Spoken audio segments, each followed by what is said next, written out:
In a quiet town hidden between misty mountains and endless rain, there lived an old lantern maker named Hiro.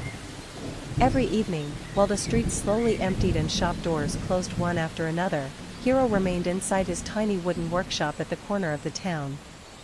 The warm glow of candlelight always spilled softly through his windows. Inside, the sound of rain mixed with the quiet scratching of paper, the gentle tapping of bamboo, and the soft crackle of tiny flames. Hiro made lanterns. Not the bright electric lights people now used everywhere. Not expensive decorations for wealthy homes. Simple paper lanterns. The kind that flickered gently in the dark. The kind that made nights feel warmer. Years ago, the town had loved them. During festivals, every street glowed with soft lantern light. Children laughed beneath floating colors. Families gathered outside their homes at night. Back then, Hiro's shop had always been full.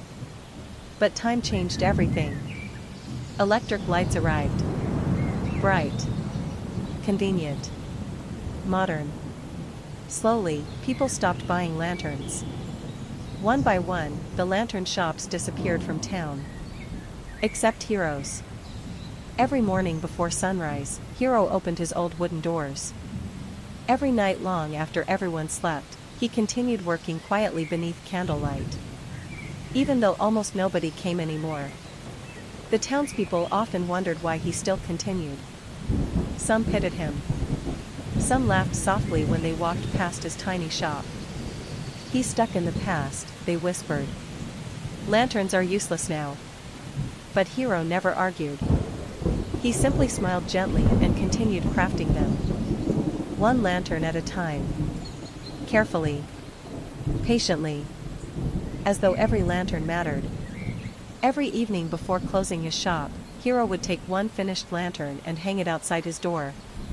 No matter the weather. No matter the season. Rain. Wind. Snow. There was always one warm lantern glowing quietly outside his little shop. Years passed quietly, but Hiro's little lantern shop never changed.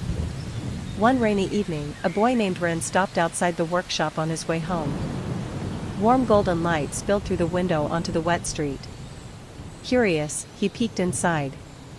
Hiro sat silently painting tiny stars onto a paper lantern. "Why do you still make lanterns?" Ren asked.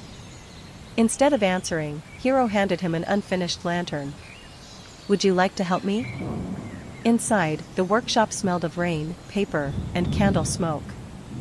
Hiro patiently taught the boy how to fold paper around bamboo frames and protect tiny flames from strong wind. Finally, Ren asked again, "But why continue if nobody buys them anymore?" Hiro smiled softly. "Because darkness still exists." From then on, Ren often visited the shop after school. One evening, he noticed many lanterns missing from the shelves. Did someone buy them? Hiro shook his head gently. Some lights are meant to be given away. That night, Ren secretly followed him through the rain. He watched Hiro quietly hang glowing lanterns outside lonely homes, small shops, bridges, and windows where frightened children slept during storms. Hiro never waited for thanks. He simply left light behind and disappeared back into the rain. And for the first time, Ren understood. The lanterns were never about business. They were about people who still needed light. Then one winter night, a massive storm struck the town.